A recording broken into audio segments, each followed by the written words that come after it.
Hello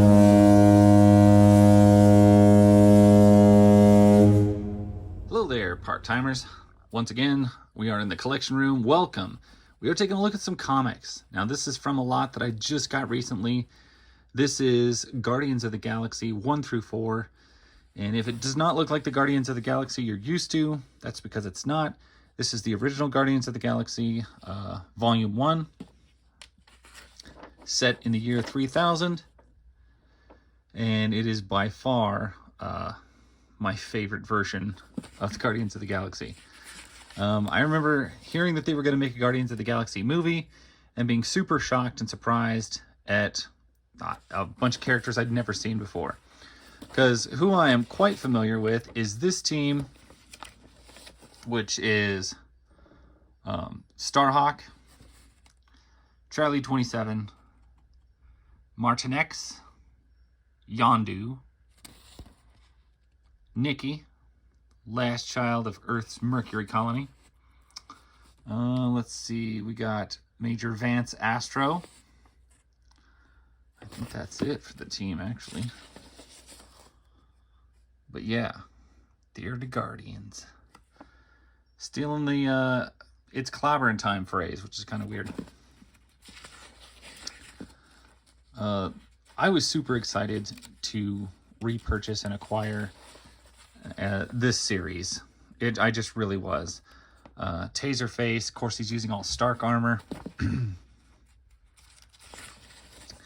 But I had owned this series many years ago, in its entirety, and I'd found them all in quarter bins. And since I have been craving that beauty, that purity of collecting, just, you know, it's a quarter. I'm gonna buy this comic for a quarter. I'm gonna cherish it. I don't need super high dollar books or anything like that. I just want something I can read and enjoy. And this series takes me right back to there, which is one of the main key reasons I really wanted it again. And there's certain series, like I mentioned in my haul video, where Alpha Flight, I have owned Alpha Flight, the entire series, about 3 times. And I'd sell it and I'd get it back, and I'd sell it and I'd get it back. I was never able to get Guardians back. And this was like such a B book. Nobody was really hot on this book years ago. And that always, that's why I could get it cheap. That's why I loved it. That's why anything could happen. Funny thing, I love these Konami arcade games.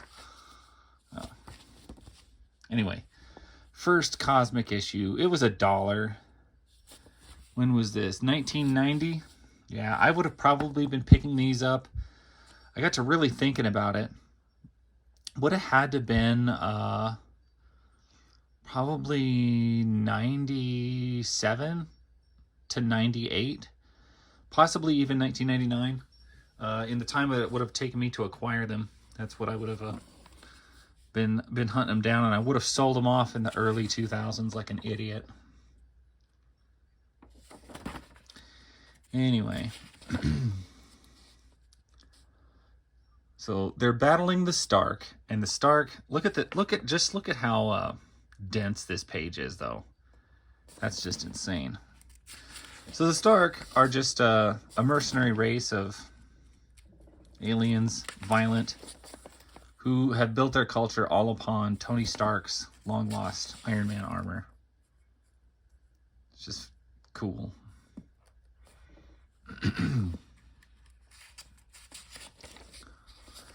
We still got Fire-Lord floating around.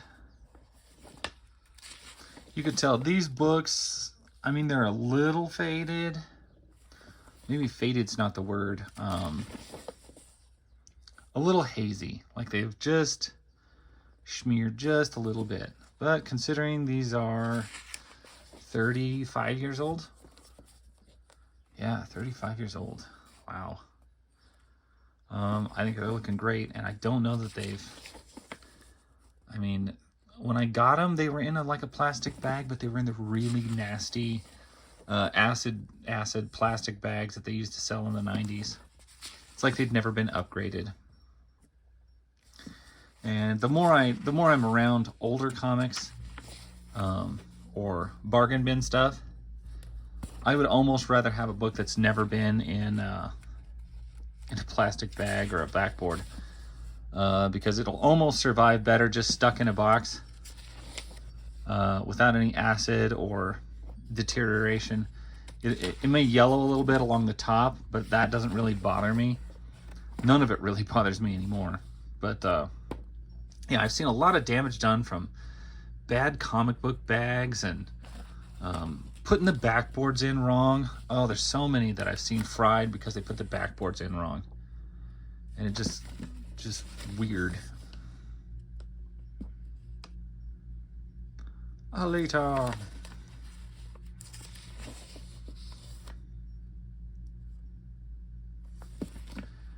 Anyway, I was always just a big fan of this. So there's a good example. Starhawk and Alita share one time and space, and they switch out sometimes.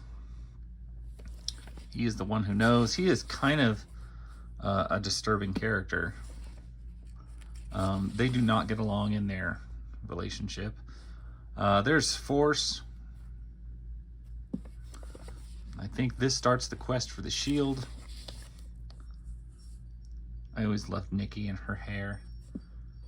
It's just fire hair, but it actually changes styles all the time, and I'm just like, how's she changing the style of her hair? Charlie 27, he is massively ripped and super dense, because he's from, gosh, I want to say Jupiter, or one of the moons of Jupiter. I can't remember exactly where. He is super, you know, it was a very, very high gravity place.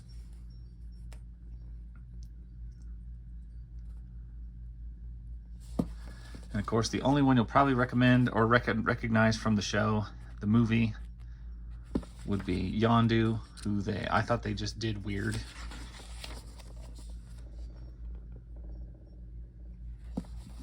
I would say the only thing that I think the movies, as far as like the team itself, is tons better, is their ship. Oh, I love their ship in the movie, the Milano, where they don't really have that memorable of a ship in this series.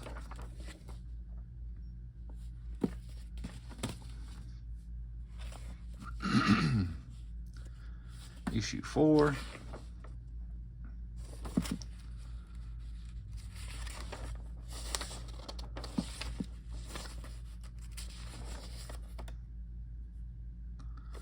Yeah, the fact that you were so far removed from the future, and the fact that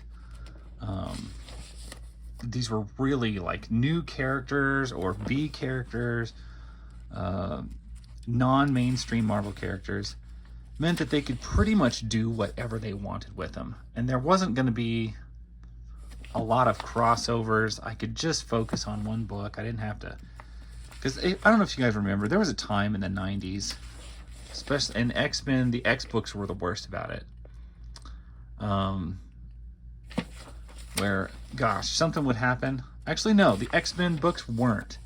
I'm going to say the Spider-Man books were the worst. One character, and you'd have to buy like 6 titles a month to figure out what the heck's going on. X-Men, you'd have to buy multiple different X titles to figure out what the heck was going on. And so I never understood why a book like this, that was so perfectly self-contained, wouldn't have been more desirable. But that's just me not understanding comics, I guess. Or not understanding how their ship's name is the Captain America 2. I forgot that. It has been probably 20 years. Yeah, 20 years since I read this comic. I think the last time I would have read this, you know, it might have even been longer than that. I would have been living in my parents' farmhouse out in the country, Nebraska. And I would read at least one of these a day, usually 1 or 2 a day in the evenings when I went home. And that's how I eventually got my way through all of them. And I think right before that, I had read my way through all of Alpha Flight. That was kind of a slog, actually. And Guardians didn't drag near as much as Alpha Flight did at different times.